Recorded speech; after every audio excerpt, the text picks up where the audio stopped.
وہ ان ملکوں میں دیکھیں تو تعلیم اتنی ہے، 200 سال لگے ہیں، تعلیم مقدم ہے، شعور کی بیداری مقدم ہے۔ وہاں اسکول گوئنگ جو بچے ہیں چھوٹے، ان کو بھی مختلف پارٹیز کی پالیسیز کا چھوٹے بچوں کو پتہ ہوتا ہے، ان کے منشورات اور ترجیحات کا پتہ ہوتا ہے، اتنی اویئرنیس ہے۔ میں اس لیے سمجھا رہا ہوں کہ ووٹر کو ووٹ ڈالتے ہوئے پتہ ہے کہ میں کس کو ووٹ دے رہا ہوں اور میرے ووٹ سے کیا چینج آئے گی، اس کو پتہ ہے میرے ووٹ سے کیا چینج آئے گی۔ ایک ووٹر مغربی دنیا میں یا جمہوری دنیا میں جب ووٹ دیتا ہے، اس کو پتہ ہے کہ جس پارٹی کو میں ووٹ دے رہا ہوں اس کی ہیلتھ پالیسی کیا ہے۔ مجھے آپ بتائیے، جتنی پارٹیز آپ پورے پاکستان میں لے کے بیٹھے ہیں جو الیکشن میں جائیں گی، آپ میں سے کسی کو علم ہے ان کی ہیلتھ پالیسی کیا ہے کسی پارٹی کی؟ کوئی بتا دے، کوئی ہو پالیسی تو بتائے گا۔ اسی طرح ان کو یہ پتا ہوتا ہے کہ جس پارٹی کو میں ووٹ دے رہا ہوں اس کے آنے سے امیگریشن پالیسی میں کیا فرق آئے گا۔ امیگرینٹس کو پتا ہوتا ہے کس کی پالیسی ہمارے حق میں ہے، کسی کی نہیں۔ یہ پتا ہوتا ہے ووٹر کو کہ جابز پر کیا اثر پڑے گا۔ ان کو یہ پتا ہوتا ہے کہ ٹیرورزم یا ان لینڈ سیکیورٹی پر پالیسیوں میں کتنا فرق آئے گا۔ ان کو یہ پتا ہوتا ہے کہ سوشل انکم سپورٹ کی پالیسی کیا بنے گی۔ ان کو یہ پتا ہوتا ہے کہ ٹیکسز میں اور ریونیو میں کیا فرق آئے گا۔ الغرض ووٹ ڈالتے ہوئے جمہوریت کی تعریف یہ ہے کہ ووٹ ڈالتے ہوئے ایک ایک سنگل ووٹر کو یہ پتا ہو کہ میرا ووٹ ایک چینج لائے گا اور میں اپنا ووٹ کس پالیسی کے لیے دے رہا ہوں۔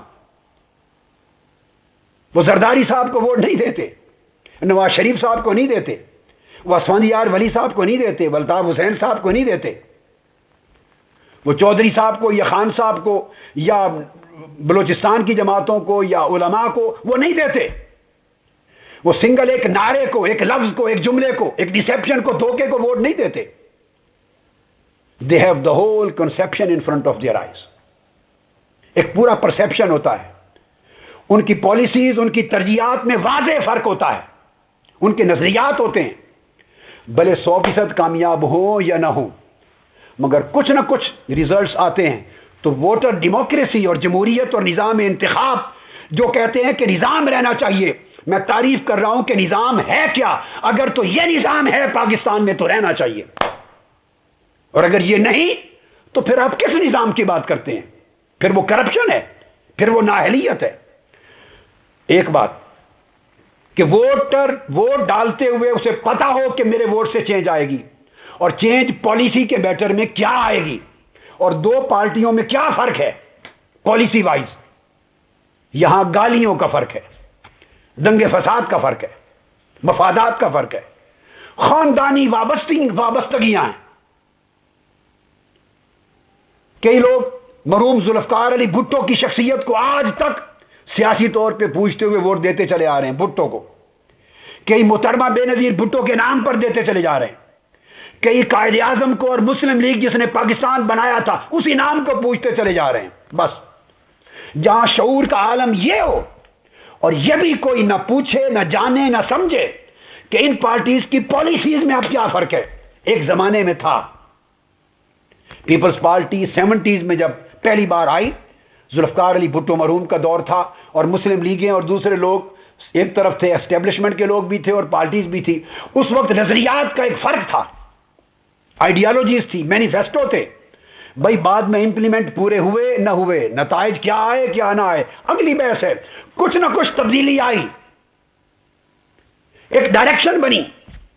کوئی اس سے اختلاف کرتا، مجھے کئی چیزوں سے اختلاف تھا، کئیوں سے اتفاق ہے، مگر ایک ڈائریکشن تھا، رائٹ اور رانگ، پرائورٹیز تھیں، ایک قومی پالیسی کا ایک نقشہ تھا۔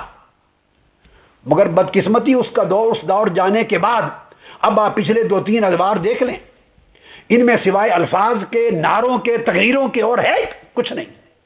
اب نہ ترجیحات ہیں، نہ پالیسیز ہیں، نہ پلاننگ ہے، نہ مینیفیسٹو ہے، نہ کوئی ویژن ہے پاکستان کا، فیوچرسٹک ویژن ہی نہیں ہے۔ صرف ایک دوسرے کو گالی گلوچ، ایک دوسرے پر الزام اور اتہام، ایک دوسرے پر تہمتیں، بس۔ کیا اس سے آپ اس ملک کو بچانا چاہتے ہیں؟ کیا اس سیاسی اور انتخابی روش سے تبدیلی کی امید رکھتے ہیں؟ کیا اس انتخابی روش سے، گالی گلوچ کی روش سے اس ملک میں انقلاب کی امید کرتے ہیں اور روشن سویرا طلوع ہوتا ہوا دیکھتے ہیں؟ یہ قوم کدھر جا رہی ہے؟ اس سازش کو خدا را سمجھیں. ابھی 4-5 سال میں جو کچھ آپ کے ساتھ ہوا، ابھی تو آپ کی نفرت اور اس نظام کے خلاف غیظ و غضب بالغ نہیں ہوا تھا کہ پھر اچک کے لے گئے. آپ پھر بٹ گئے پارٹیوں میں اور اسی تماشے میں پھر شریک ہونے لگ گئے. میلہ لگے گا، ٹکٹیں بکیں گی، پارٹیاں میدان میں کودیں گی، جلسے شروع ہو جائیں گے اور لوگ جوش و خروش میں آ جائیں گے. کہیں ایمانی جوش ہوگا، اسلامی جوش ہوگا، کہیں جمہوری جوش ہوگا، کہیں نظریاتی جوش ہوگا. بس پوری قوم دوبارہ بے وقوف بنے گی. الیکشن ہوں گے، ووٹ ڈالیں گے اور پھر سر پکڑ کے بیٹھیں گے. جب ریزلٹ آئے گا تو اسی طرح کی پارلیمنٹ دوبارہ آپ کے سامنے کھڑی ہوگی جو پچھلے 40 سال سے آپ دیکھتے چلے آ رہے ہیں. اسپلٹ مینڈیٹ کے ساتھ تھوڑے تھوڑے دھڑے اور پھر پاور پالیٹکس شروع ہو جائے گی، جوڑ توڑ شروع ہو جائے گا اور قوم گئی جہنم میں. اور جب ان سے کوئی پوچھے گا کہ آپ نے قوم کے لیے کیا کیا ہے، یہ ہے پاکستان کا نظام اور جمہوریت جس کی وہ بات کرتے ہیں، تو آج آپ کو معلوم ہے ہر شخص یہ جواب دیتا ہے گورنمنٹ میں بیٹھا ہوا. جب آپ پوچھتے ہیں کیا دیا ہے قوم کو، وہ کہتے ہیں آپ کون ہیں پوچھنے والے، ہمیں قوم نے مینڈیٹ دیا، ہم قوم سے الیکٹ ہو کے آئے ہیں، لوگوں کے ووٹوں سے آئے ہیں. اگر ہم نے کچھ نہیں دیا تو اگلے الیکشن میں قوم ہمیں مسترد کر دے گی. اس جملے کے سوا 17 کروڑ عوام کو کبھی کچھ نہیں ملا. صرف یہ شاباش ملتی ہے کہ ہم قوم کے ووٹوں سے الیکٹ ہو کے آئے ہیں. یہ عزت ہے قوم کے لیے. 5 سال کے بعد اس قوم کو بے وقوف بننے کا موقع دیا جاتا ہے. ہم ان کے الیکشن سے مینڈیٹ لے کر آئے ہیں، اگر ہم ڈیلیور نہیں کر سکے تو آپ کون ہیں پوچھنے والے. عوام پوچھے گے کیا مطلب جب دوبارہ الیکشن آئے گا ہمیں مسترد کر دیں گی. وہ کس نے مسترد ہونا ہے؟ لوگ 10 بار سے بھی اسمبلیز میں بیٹھے ہیں، 5 7 مرتبہ سے اسمبلی میں بیٹھے ہیں، 30 سالوں سے بھی بیٹھے ہیں. تو صرف عوام کو 5 سال بعد ایک ووٹ کی پرچی دوست دھاندلی فراڈ کے ساتھ ڈالنے کا موقع ملتا ہے اور اس میں بھی خفیہ ہاتھوں کے عمل دخل جاری رہتے ہیں. اگر تو اس کا نام نظام ہے، اے ٹھاٹے مارتا ہوا سمندر، میری آنکھوں کے سامنے مبارکباد دیتا ہوں، میرا دل خوش کر دیا ہے. لاہور کی تاریخ رقم کر دی ہے. میڈیا اس کو ریکارڈ میں لے اور خدا کے لیے کراچی سے پشاور تک قوم کو دکھائے کہ عوام تو آج نہیں آئے، عوام تو اگلی کال پر آئیں گے میرے. جب میں نیکسٹ بلاؤں گا مینار پاکستان پر بلاؤں گا، قوم کا نوجوان جاگ اٹھا ہے، ٹھاٹے مارتے ہوئے سمندر نے پیغام دے دیا ہے اور میں یہاں بیٹھا ہوں، ابھی لاہور نہیں آیا. جب پوری قوم کو بلاؤں گا تو آپ اگر قوم نے مطالبہ کیا تو میں لینڈ بھی کروں گا، آپ کے اندر ہوں گا، آپ کے سامنے اس انقلاب کے لیے. مگر سب سے پہلے میں آپ کے شعور کو بیدار دیکھنا چاہتا ہوں، آپ کے اندر ایک آگ لگانا چاہتا ہوں، سچی طرف دیکھنا چاہتا ہوں کہ کیا آپ تبدیلی انقلاب کے لیے تیار بھی ہیں. تو میں یہ عرض کر رہا تھا کہ یہ اس طرح کی وہ جمہوریت ہے جس کے نتیجے میں اگر تو یہ جمہوریت اور یہ نظام ہے تو پھر اس کا کوئی فائدہ نہیں ہے، اس کے کوئی نتائج نہیں ہیں، کبھی بھی نہ وصول ہوئے نہ آئندہ ہوں گے. اور یہ بات بھی ذہن نشین کر لیں کہ چینج تو اس راستے سے نہیں آ سکتی. اب سوال پیدا ہوتا ہے کہ اس میں یہ بھی میں تھوڑی بات ایک اور بھی کر کے پھر آگے بڑھوں.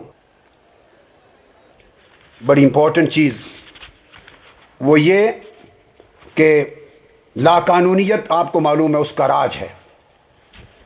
ڈیموکریسی اگر آپ جائیں انٹرنیشنل رپورٹس پر، UN کی رپورٹس پر، بین الاقوامی ایجنسیز کی رپورٹس پر اگر آپ جائزہ لیں تو آپ اتفاق کریں گے اس بات کے ساتھ کہ ڈیموکریسی کی تعریف کرتے ہوئے، جمہوریت کی تعریف کرتے ہوئے ویسٹرن ورلڈ، پوری دنیا، UNO اور پوری دنیا کے بین الاقوامی ادارے اور سروے کرنے والی ساری قوتیں وہ ایک کنسپٹ پر متفق ہیں کہ جمہوریت صرف انتخاب کا نام نہیں، کہ جمہوریت کا ایک کرائیٹیرین ہے، جمہوریت کا ایک پیمانہ ہے، جمہوریت نام ہے پورے نظام کا اس میں ضروری ہے، یہ پہلی شرط بیان کی گئی ہے کہ الیکشن، یہ UN کے ریزولوشن 2001 جنرل اسمبلی کا